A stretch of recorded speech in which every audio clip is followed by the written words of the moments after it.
بسم اللہ الرحمن الرحیم یا ربی صلی وسلم دائما ابدا علی حبیبک خیر الخلق کلہم هو الحبیب الذی ترجى شفاعته لكل حول من الاحوال مقتحم۔ حاضرین، جیسا کہ آپ حضرات کو معلوم ہے، یہ مہینہ ذی الحجہ کا مہینہ چل رہا ہے۔ اس مہینے کی بہت بڑی عظمت اور فضیلت آئی ہے۔ اللہ تعالی نے اس مہینے کی پہلے 10 راتوں کا تذکرہ قرآن مجید فرقان حمید جیسی لا ریب کتاب میں فرمایا ہے۔ فرمایا والفجر ولیال عشر۔ حضرات مفسرین فرماتے ہیں یہاں اللہ تعالیٰ نے جو 5 قسمیں کھائی ہیں، فجر کی قسم کھائی اور 10 راتوں کی، تو 10 راتوں سے مراد یہی ذی الحجہ کی 10 راتیں ہیں۔ تو آج مختصراً میں آپ کو ماہ ذی الحجہ کے 10 احکام بتا دیتا ہوں۔ ویسے تو ایک مکمل بیان میرا اس پہ ہو چکا ہے، ماہ ذی الحجہ کی مکمل فضیلت۔ مختصراً ماہ ذی الحجہ کے 10 احکام آپ سن لیں۔ قرآن و سنت میں غور کرنے سے معلوم ہوتا ہے مسلمانوں کے لیے اس مہینے میں 10 خصوصی احکام ہیں۔ وہ 10 احکام یہ ہیں۔ نمبر 1، حج بیت اللہ، جو صرف اس ماہ ذی الحجہ میں ہی ادا کیا جاتا ہے۔ نمبر 2، قربانی، صاحب استطاعت مسلمانوں پر واجب ہے اور اسے صرف اس مہینے کے 3 دنوں میں ادا کیا جا سکتا ہے۔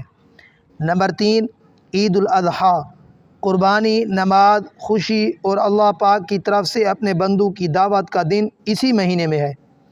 نمبر 4، تکبیرات تشریق، اس مہینے کے 5 دنوں میں نماز کے بعد تکبیر واجب ہے۔ نمبر 5، عشرہ ذی الحجہ کے روزے، یعنی اس مہینے کے پہلے 9 دنوں میں روزے رکھنے کا خصوصی اجر ہے۔ نمبر 6، یوم عرفہ کا روزہ، اس مہینے کی 9 تاریخ جو یوم عرفہ کہلاتی ہے، اس کے روزے کا خاص اجر ہے۔ اس کا خصوصیت کے ساتھ اللہ کے پاک پیغمبر صلی اللہ علیہ وسلم نے تذکرہ بیان فرمایا ہے۔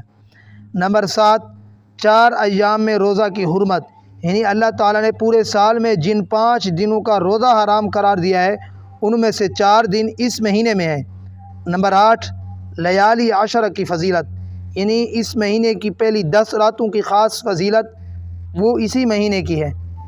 نمبر 9، بال اور ناخن نہ کٹوانا، یعنی جن افراد نے قربانی کرنی ہو ان کے لیے مستحب ہے کہ ذی الحجہ کا چاند نظر آنے کے بعد قربانی ذبح ہونے تک اپنے بال اور ناخن نہ تراشیں۔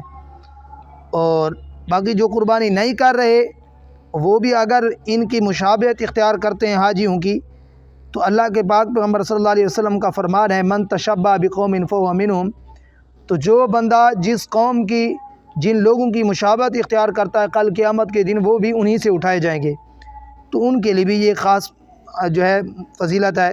نمبر 10، معاصی یعنی گناہوں سے بچنے کا خاص اہتمام، چونکہ یہ مہینہ حرمت والا مہینہ ہے، اس میں ظلم اور گناہ سے بچنے کا خاص اہتمام کیا جائے۔ تو یہ ماہ ذی الحجہ کے 10 احکام ہوئے جن کو ہم اہتمام سے کریں، اور انشاءاللہ العزیز ان 10 احکام کا فائدہ ہمیں آخرت میں ضرور ملے گا۔ اللہ تعالیٰ سے دعا اللہ تعالیٰ مجھے اور آپ حضرات کو دین کی سمجھ عطا فرمائے۔ کے لیے مفتی عبداللطیف کے آفیشیل چینل کو سبسکرائب کریں۔ شکریہ۔